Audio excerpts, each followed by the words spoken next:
bersama saya Johan di Juna Trading ID. Jadi pada kesempatan video kali ini kita akan membahas kembali untuk update dari pergerakan XAUUSD atau si gold ini sendiri ya. Tapi sebelumnya mohon maaf kalau misalkan saya untuk hari ini update-nya agak siang, yaitu sekitar jam setengah 12-an ya. Ini saya baru rekaman sekitar jam 11-an karena memang ada beberapa kegiatan lain ya. Jadi saya tetap usahakan untuk update video mengenai gold untuk hari ini gitu. Oke, kita lihat dulu untuk hari ini. Memang kalau kita perhatikan itu minggu ini sih lebih tepatnya ya, itu sedang ada berita mengenai inflasi Amerika ya, data inflasi yang kemarin itu. Kalau kita perhatikan untuk data inflasi dari Amerika sendiri ya, itu kalau kita lihat dari hasil CPI-nya, core CPI ini membaik ya. Ya, ini membaik dari 0.2 diprediksi ke 0.3 itu. Jadi memang hasilnya cukup bagus atau cukup memuaskan untuk si USD gitu. Kemudian kalau untuk CPI yearly-nya juga kalau kita perhatikan dari 3.2 naik ke 3.7 ya. Lalu kalau untuk CPI monthly-nya ya, ini dari 0.2 naik ke 0.6 gitu sesuai dengan prediksi.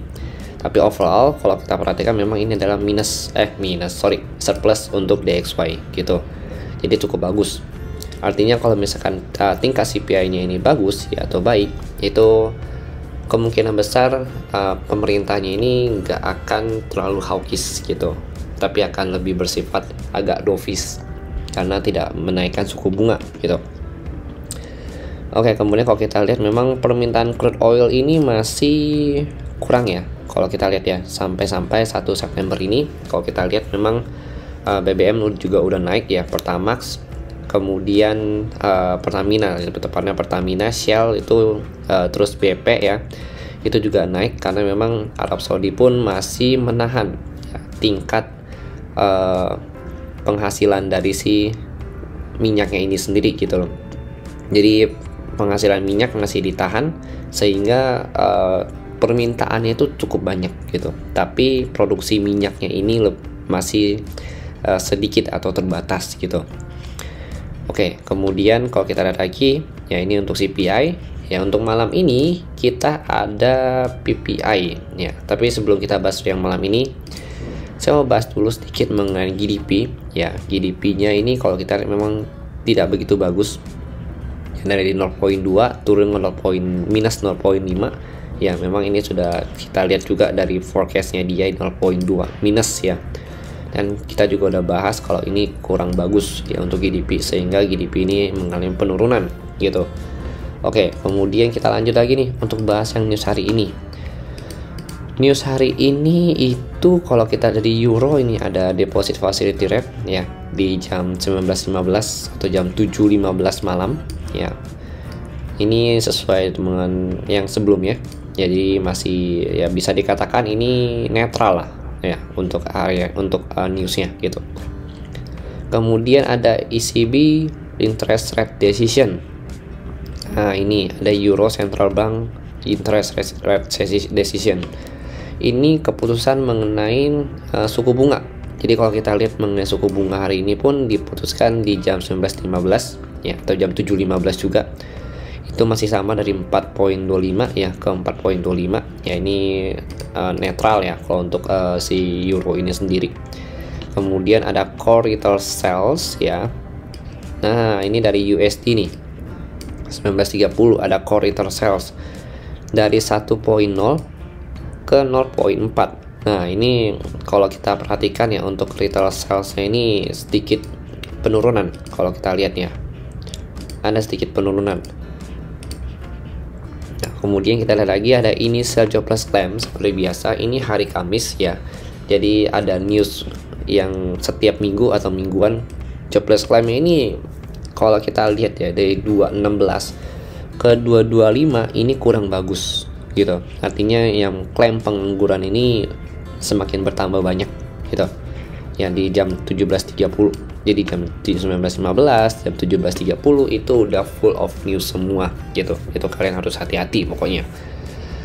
Ya, kalau kita lihat sini dari klaim pengangguran ini meningkat, ini negatif untuk DXY. Gitu. Negatif DXY berarti positif untuk gold sendiri gitu. Oke. Nah, kemudian Kita lihat lagi ya, tadi yang retail sales ya.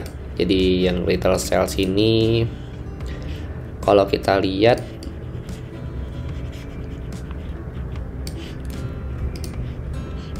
ini kan kemarin dari 0.2 naik ke 1.0 gitu kan. Kalau kita perhatikan di sini 0.2 naik ke 1.0. Sekarang dari 1.0 lagi turun lagi ke 0.4 gitu. Berarti ini adalah minus atau negatif untuk DXY begitu. Oke. Diprediksinya negatif, tapi kita nggak tahu nih ya kan, yang nanti benar-benar realnya itu kan di aktual sini gitu, di angka sebelah sini ini real. Kalau previous ini kan yang sebelumnya. Kalau forecast ini bukan angka real gitu, ini hanya prediksi atau harapan dari pasar itu sendiri gitu. Ini kacamata pasar gitu. Jadi tetap kalau kita mau lihat news yang sebenarnya itu harus previous diukur atau dibandingkan dengan aktual ini gitu.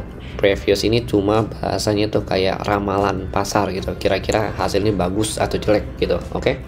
Jadi nanti kita akan lihat dulu hasilnya bagaimana gitu. Oke, kemudian ada core, ada initial jobless claim, ini ada PPI, ini juga merupakan komponen dari bisa dikatakan inflasi ya, dari berita atau tingkat inflasi dari Amerika Serikat sendiri gitu. Ini adalah cerminan, maksudnya komponen dari beritanya gitu. Jadi ada CPI, ada PPI, dan suku bunga. Itu adalah bagian dari komponen inflasi ya di Amerika Serikat gitu. Ini kalau kita lihat, kalau untuk PPI ya di sini core PPI-nya itu menurun gitu, justru dari 0.3 menurun ke 0.2 gitu. Ini minus untuk DXY. Nah, kemudian berarti ini untuk PPI ini ya, ini kemungkinan besar hasilnya itu adalah, kalau kita dari core memang hasil kurang bagus ya, tapi kalau dari PPI reportnya ini ya, ini 0.3 dan 0.4 ini bagus. Jadi kemungkinan besar hasil dari PPI ini adalah mix ya. Tapi kita akan coba lihat dulu ya untuk hasil PPI ini ya, kalau memang ini bagus ya, ini ada potensi untuk naikin si dolar itu sendiri gitu. Kemudian ada retail sales ya. Nah, retail sales ini kita biasa juga lihat dari core-nya. Nah, dari core-nya aja udah menurun dari 01.0 ya ke 0.4. Kemudian kalau untuk retail sales-nya ini dari 0.7 turun ke 0.2. Nah, ini juga kurang bagus gitu untuk DXY. Ya, ini 19.30 ya. Semuanya ini news mengenai DXY. Kemudian kalau untuk euro itu jam 7.15 ya, atau 19.15 gitu. Jadi kalau untuk retail sales juga kurang bagus ya, jadi yang bagus itu cuma PPI only gitu, satu, tapi core PPI ini jelek. Jadi saya lihat sih kemungkinan besar masih akan melanjutkan penurunan kalau misalkan si PPI ini kurang memenuhi ekspektasi pasar dari 0.4 ini sendiri gitu. Nah, ini ada ECB press conference juga untuk euro ya, kalian jangan lupa bagi kalian trading euro di jam 7.45 ya, hampir ya mau jam 8-an lah gitu, udah mendekati jam 8, 7.45 itu ada ECB press conference gitu, speech-nya dia. Oke, selebihnya belum ada lagi ya. Jadi untuk news hari ini cukup padat, jadi memang kita harus hati-hati ya untuk newsnya untuk hari ini gitu. Oke, kemudian kita lihat lagi dari technical analysis. Nah, kalau dari segi technically, jujur ya, ini tidak banyak perubahan untuk si gold ini sendiri, karena dia itu sideways guys, dengan area support di sini di 1907 ya sampai 1905 area supportnya dia. Kelihatan nggak ini coretan saya? Nah, ini ya, ini support levelnya 1907 sampai 1905 ya. Kemudian untuk resistennya itu justru ada di 1913 ya sampai 1916 ketingginya di sini gitu. Tapi kalau kita mau lihat range sideway-nya yang sebenarnya itu dari 1907 sampai 1913. Nah, di sini ini range sideway dari si gold ini sendiri. kemungkinan besar dia akan ada pergerakan yang cukup signifikan untuk malam hari ini ya, karena ini final dari PPI dan juga CPI ya. Jadi nantinya juga minggu depan ada FOMC lagi ya, untuk speech membahas mengenai kenaikan suku bunga, jadi dinaikkan atau tidak gitu. Jadi ini sideways dulu dia. Jadi kita selama dia sideways sebenarnya kita masih bisa manfaatin area-area ini untuk buy gitu. Cuma saya nggak sukanya kalau misalkan dia lagi di 1909 seperti ini, jujur ya, karena ini bagi saya itu masih tengah-tengah gitu. Kita mau nge-buy salah, mau nge-sell salah, karena posisinya itu kalau kita nge-buy kita stop lossnya di sini 1904 ya. Sedangkan kalau kita bisa nego sampai 1907, kenapa tidak gitu, atau 1905, itu kita akan lebih, bahasa itu lebih untung lah gitu kan, soalnya kita juga pedagang trader ya, kita sebisa mungkin meminimalisir resiko yang ada gitu kan, gitu loh.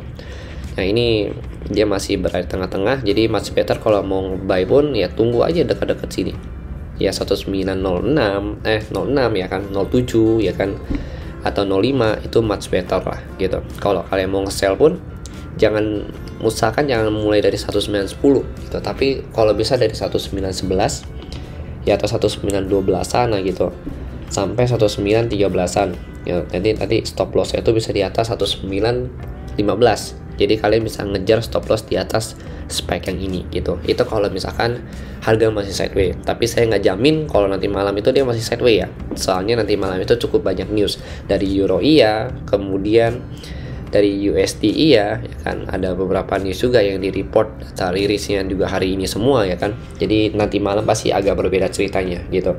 Jadi kalau kalian mau trading yang cukup aman ya, memang maksimal itu sampai jam sesi London ya, itu kurang lebih jam 5 lah ya, jam 5 sore itu cukup aman. Di atasnya saya nggak jamin itu cukup aman, karena tingkat volatilitas pasar pasti lebih tinggi begitu ya. Jadi kalau kita lihat itu masih sideways untuk 1 jamnya. Tapi kalau kita lihat lagi untuk yang daily ya,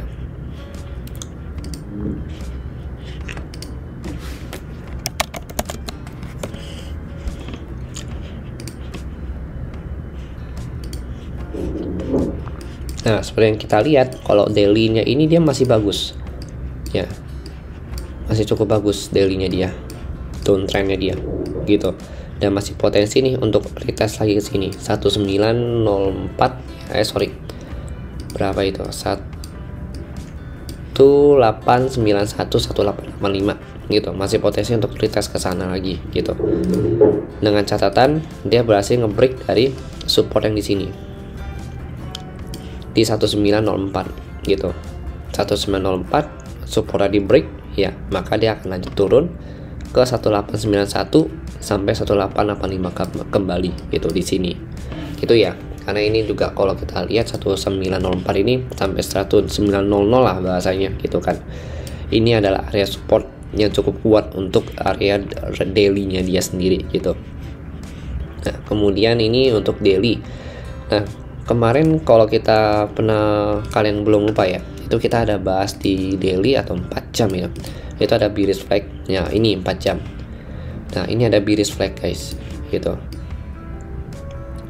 Nah kalau kita lihat bearish flag ini, kalau misalkan kita mau ukur ya dengan menggunakan area atau dengan menggunakan cara nenek-nenek, kalau saya bilang ya, kita ukur dari sini sampai terjadi bearish flag, itu masih bisa akan nyentuh ya. Kalau kita mau benar-benar lihat full bearish flag yang dari atas ke atas, dari atas ke bawah, itu dari 1930 masih bisa ada potensi untuk main atau retest kembali ke 1892.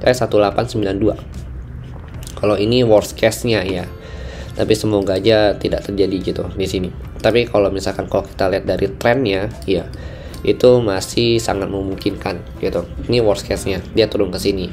Andai kata dia berhasil ngebreak dari 1904 ini gitu. Tapi semoga aja dia nggak ngebreak. Jadi masih ada potensi untuk retest lagi ke atas lagi ke sini, ke 1930-an ya, 1925 1930 gitu. Oke, jadi nanti ini tergantung dari newsnya ya, jadi kita mesti tunggu news dulu gitu. Kalau untuk area buy sama sell tadi ya masih sama, kurang lebih masih seperti video kemarin. Kalau untuk areanya ini kita bahas untuk analisa mengenai malam hari ini dan juga newsnya gitu. potensi-potensi pergerakan yang akan terjadi nantinya gitu. Ini untuk area buy sell-nya. Kemudian ini Fibo yang 5061 itu juga masih sama, bisa jadi selling point juga, tapi kita masih hati-hati juga ya. Ini jadi area scalping sideway. Ini jadi area sell pertama saya nih nantinya kalau dia naik. Jadi ini area sell keduanya itu di sini. Di 1927, 1929 atau 1928, 1930 itu much better. Karena ini tepat di 1930 gitu. Oke. Kalau untuk buy point bentar ya. Kalau untuk buy point tadi masih di 1902, 1900 ya. Di sini buy point pertama tapi cukup high risk. Lalu yang kedua itu saya kemungkinan besar ya itu akan ngambil, kalau dari saya pribadi itu di 1894. Saya akan coba masuk untuk yang buy point kedua di sini. Ya 1894, atau kalau kalian mau lebih amannya lagi ya kalian mulai masuk itu dari 1902 aja gitu. 1892 nanti di sini sampai 1890. Ini much better, lebih aman gitu ya.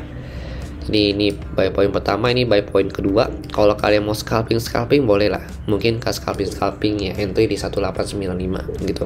Kalau scalping gitu, atau 1896 boleh. Tapi kalau untuk yang mau memang hold agak jangka panjang atau yang mau lebih minim resiko itu di 1892, 1890 itu oke. Ya jadi gitu ya. Jadi kalian harus hati-hati untuk hari ini ya, karena cukup banyak newsnya. Jadi sekian dari saya, terima kasih dan sampai jumpa pada video berikutnya.